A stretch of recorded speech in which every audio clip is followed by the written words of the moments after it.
അപ്പോൾ നിങ്ങളിപ്പോൾ വിചാരിക്കും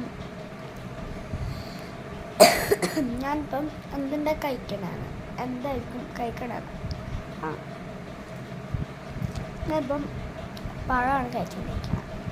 അപ്പം നിങ്ങൾക്കറിയാം ഞാനിപ്പോൾ പഴമാണ് കഴിച്ചത്. അപ്പം ഞാൻ ഇന്ന് വന്നിരിക്കുന്ന ഒരു സ്പീച്ച് പറയാൻ വേണ്ടിയിട്ട് പഴത്തിനെ കുറിച്ച്. ഒരു പഴം തിന്നാൽ ഒരു മാസത്തേക്ക് നമ്മളൊന്നും തിന്നണ്ട എന്നാണ് കേട്ടോ. എനിക്ക് നേന്ത്രപ്പഴം ഇഷ്ടം കേട്ടോ, ഞാൻ എപ്പോഴും തിന്നും. വിശപ്പ് വന്നാൽ നിങ്ങൾ നേന്ത്രപ്പഴം കഴിക്കാൻ പറയും.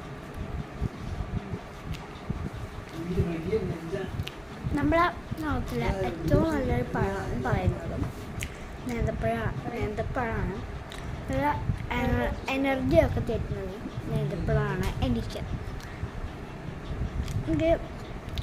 വേറെ ബിസ്ക്കറ്റ് അങ്ങനത്തെ സ്നാക്സൊന്നുമില്ലേ, ഞാൻ തിന്നുന്നത് നേന്ത്രപ്പഴം കേട്ടോ.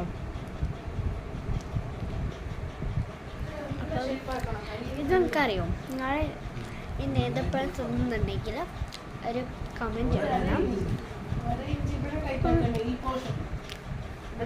അടുത്ത വീഡിയോ ആയി കാണാം.